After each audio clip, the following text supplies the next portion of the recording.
morning, my lovely 8th grade math students. I hope you are ready for a great day in math because today we are learning about solving equations using the distributive property. And our objective for today is just that. Students will be able to solve equations using the distributive property. So I hope you remember what the distributive property is.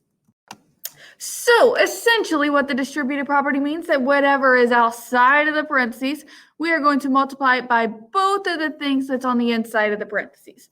So for this example, I have the 6 is being multiplied by the sum of x plus 5, and that equals 12. So I'm going to start and I'm going to multiply 6, because that's the number that's on the outside, by x. And what is 6 times x? 6 times x is just 6x, and then I do 6 times 5. And notice that this is a positive 5 because I have the plus 5. So 6 times positive 5 would be positive 30. So I'm going to do plus 30, and then that equals 12. And then now I am ready to solve my equation. So I need to solve for x. What is not with x? 30. And it's plus 30, so I have to do the opposite. So I'm going to start by subtracting 30 on both sides. That cancels out, and I have that 6x equals, what is 12 minus 30? Negative 18. And now I have 6 that's being multiplied by x, because whenever I have a number and a variable together, that means I'm multiplying. So the opposite of multiplying is dividing. So I divide both sides by 6. And now I have that x equals, what is negative 18 divided by 6? Negative 3. Fantastic job. Now, Miss Price is going to blow your mind, and I'm going to show you a second way to solve this problem. So now, if I have 6 times x plus 5, and that equals 12, so notice that I just have like a number being multiplied by what's inside the parentheses on this side. So when I just have a number and then multiplied by what's inside of the parentheses, I can actually just go ahead and divide by 6. Okay? So now I have 6 divided by 6 cancels out. So I would have x plus 5 equals, what is 12 divided by 6? That's 2. So now I subtract 5 on both sides, and I get that x equals negative 3. Boom! Just got the same answer both times. Now, the only thing that is important to note here, you can't only do this method if you just have a number in the parentheses on one side of the equal sign. If you have something else outside of the parentheses, you cannot do this method. So when in doubt, do this method. But if you know when you can use this method, go for it. Now, this one, I have 6 times x minus 3 plus 2x equals 38. So this is what I'm saying, that I have that something else on the same side with my equal sign. So in this one, I actually have to distribute first. So I start with distributing. What is 6 times x? 6x. What is 6 times negative 3? Because that minus sign goes with it. 6 times negative 3 is negative 18. And then I bring down plus 2x, and I bring down my equals 38. Now I'm ready to solve it. So can I combine any like terms on this side of my equal sign? Yes, I can, because I have 6x and then I have a plus negative 2x. So I have 6x plus 2x. 6 plus 2 is 8. So that would be 8x minus 18 equals 38. Now, I need to get x by itself. What is not with x? Minus 18. So I do the opposite. So I'm going to add 18 to both sides. So it cancels out on this side, and on this side, I am left with 8x equals, what is 38 plus 18? 38 plus 18 equals 56. And now what's my last step going to be? I'm going to divide both sides by 8. Good job.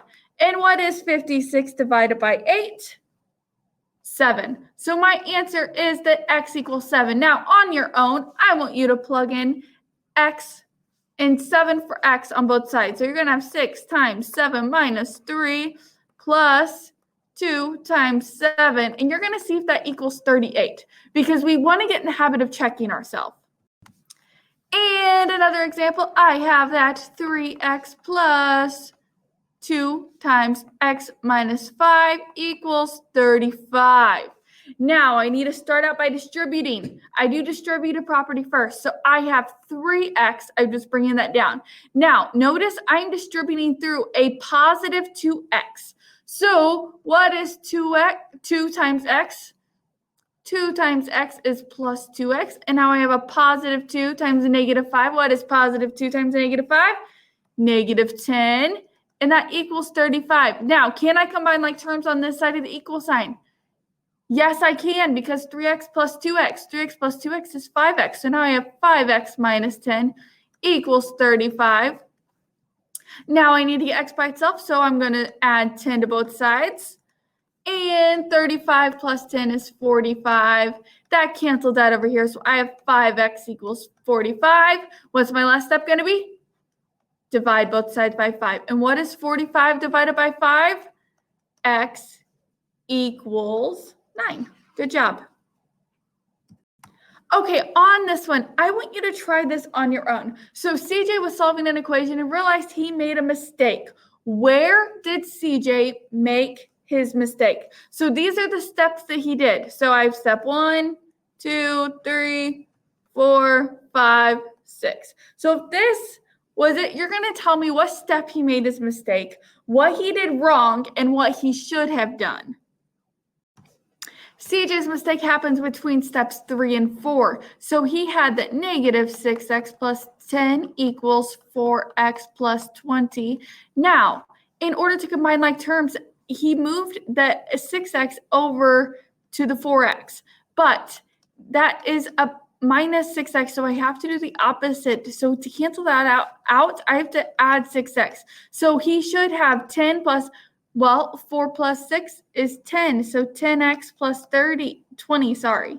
So that is where his mistake was. He added 6x, but he somehow got a negative 2x whenever he should have gotten a 10x.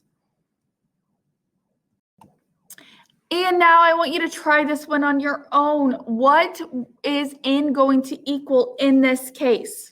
So one important thing to realize is if you have a negative on the outside, that's essentially like distributing a negative 1 through. So now if you did not get that, I want you to go ahead and try again and see if you get the right answer. Your answer should be that n equals 5, because after you distribute that negative 1 through, you would have negative 2n plus 8 equals negative 2, and then you would subtract 8 on both sides, and then divide by negative 2, and you would get that n equals 5. And last problem for you to do on your own, we have that 8 is being multiplied by the difference of x and 2 plus 3x equals 61. So go ahead and work this out, try it on your own, and tell me what it equals. And then I'll tell you what the answer is. You should have got the x equals 7. I hope you got that right. If you have any questions or concerns, please let me know. This is what we will be working on in class tomorrow. So it is important that you understand this. Again, I am so proud of you. Let's start this next part off strong. You guys can do this. I believe in you, and let me know however I can help you.